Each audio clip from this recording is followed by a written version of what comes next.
तो हेलो भाई लोग कैसे बड़ा हो उम्मीद करते हैं बढ़िया बना हो तो सासू के नखरा ससुर में सासू के नखरा ससुर में जेलही के परी झेलही के परी। हम तो छोटे लोग हैं, हम तो सिर्फ वीडियो ही बना सकते हैं। झाओ झाओ बोला लीता झोंक दिया रे, झाओ झाओ बोले ले चबोक दिया रे, हमर करिया में हरिया हमर कारिया में हरिया।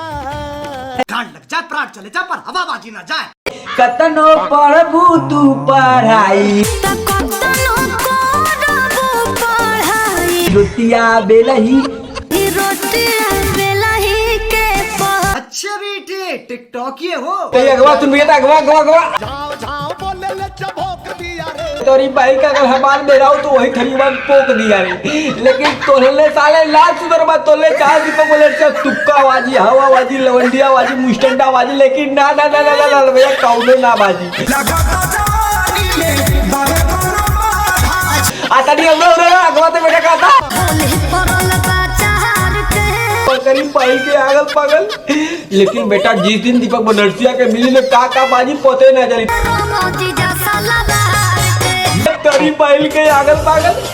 अब बता दो बाजारे जाई तेल ससुर का जीने जो जैसे लगा फ्री में बैठे मोदी सारे तोलने पे लगा तो कोनो नियम निकाला पड़ी आ तोलने सारे देख मुस्टंडा बाजी, हवा बाजी, लोंडिया बाजी। रोटिया बेलही के परी। हमें ना हो भैया, हमें ना हो, हम चाह के लोंडिया बाजी चालू हो आता नहीं अगवा सुनता। अरे मदद संगे हो का अरे दादा रे दादा तो नहीं अपने आप के 30 मार खा समझा, लेकिन ना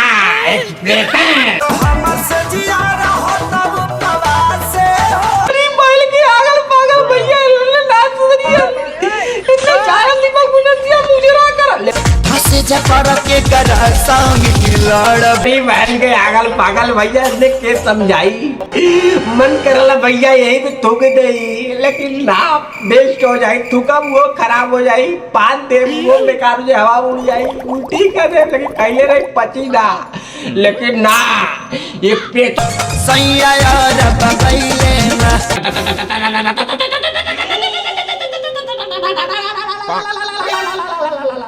ये एकदम ताबड़तो कौना साबत संग काटा तोड़ चानी। एकदम ना भैया उल्टा सीधा एकदम ना चली, मन करला उल्टी कर दे, लेकिन तू लोग चाल नहीं बोलाती बोले, लेकिन एक बेटा लगा के मच्छरदानी रजल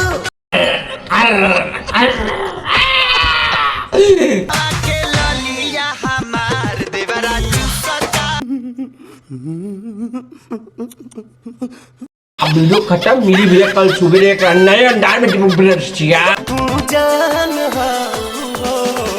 कितने शानदार विचार रखते हैं जी। आए हाय लाइक शेयर सब्सक्राइब कर दो यार, तुम जैसे लोग क्या करते हो वीडियो देखते हो स्क्रॉल करते हो, लेकिन भाई देखना है वीडियो कल तो सब्सक्राइब नहीं सब्सक्राइब करो यार, घंटी दबाओ टन ना वीडियो मिलेगा कल सुबह में फन।